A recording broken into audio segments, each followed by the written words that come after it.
नमस्कार मित्रों। हमने पिछले श्लोक संख्या 8 में अध्याय तीसरे का उसमें यह देखा है कि कृष्ण जी कहते हैं कि अपना नित्य कर्म करो, मतलब कि व्यक्ति को अपना नित्य कर्म करना चाहिए, क्योंकि कर्म न करने की अपेक्षा कर्म करना श्रेष्ठ है। कर्म के बिना तो शरीर का निर्वाह भी नहीं हो सकता। जैसे कि हम यह सभी जानते हैं कि यदि हम कोई कार्य ना करें, ऐसा हो ही नहीं सकता है। हमें कोई ना कोई कार्य करना ही पड़ेगा। और यदि हम कई बार हम प्रयत्न कर रहे हैं, कई बार हमें चिंतन करने के पश्चात ये पता चलता है कि यदि हम कर्म करते हैं उसके पश्चात हमें फल मिलता है, तो क्यों ना हम कर्म ही ना करें। ना कर्म करेंगे ना फल मिलेगा। तो यही कृष्ण जी समझाते हैं कि ऐसा बिल्कुल नहीं है। तुम्हें तो कर्म करना ही पड़ेगा, चाहे तुम चाहो या ना चाहो। ये अब श्लोक संख्या हम 9 की चर्चा कर लेते हैं।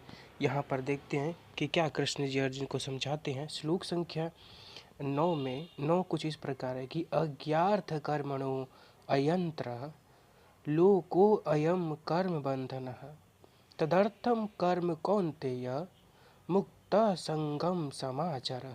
यह श्लोक संख्या हमारा 9 है। आइए इसका अर्थ जानने का प्रयास करते हैं। इस श्लोक संख्या 9 का अर्थ कुछ इस प्रकार है कि कृष्ण जी अर्जुन को समझाते हुए कहते हैं कि श्री विष्णु के लिए यज्ञ रूप में कर्म करना चाहिए, अन्यथा कर्म के द्वारा इस भौतिक जगत में बंधन उत्पन्न होता है। अतः हे कुंती पुत्र, उनकी प्रसन्नता के लिए अपने नियत कर्म करो, इस तरह तुम बंधन से सदा मुक्त रहोगे। आइए कुछ और जानने का अत्यधिक प्रयास करते हैं कि जो यहाँ पे कहा गया है कि जो तुम कर्म करो वो श्री विष्णु के लिए करो, और किस रूप में करो, यज्ञ के रूप में।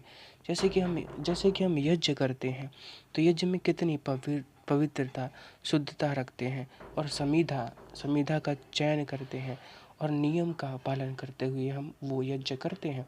तो यहाँ पे कहा जा रहा है कि तुम यज्ञ करो, यज्ञ रूप में तुम कर्म करो, जिससे कि श्री विष्णु जी प्रसन्न होंगे। और यज्ञ का अर्थ ही है, यज्ञ करने का उद्देश्य क्या है, श्री विष्णु जी को प्रसन्न करना।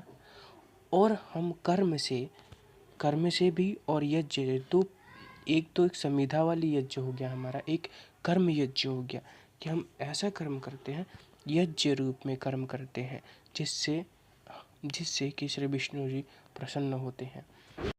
ऐसा हम मन में रख के कोई कर्म करे कि इससे भगवान को, परमेश्वर को प्रसन्न करना है, या वो इस कार्य से प्रसन्न होंगे, तो कोई भी कर्म हमें भौतिक जगत में बांध नहीं सकता, क्योंकि हम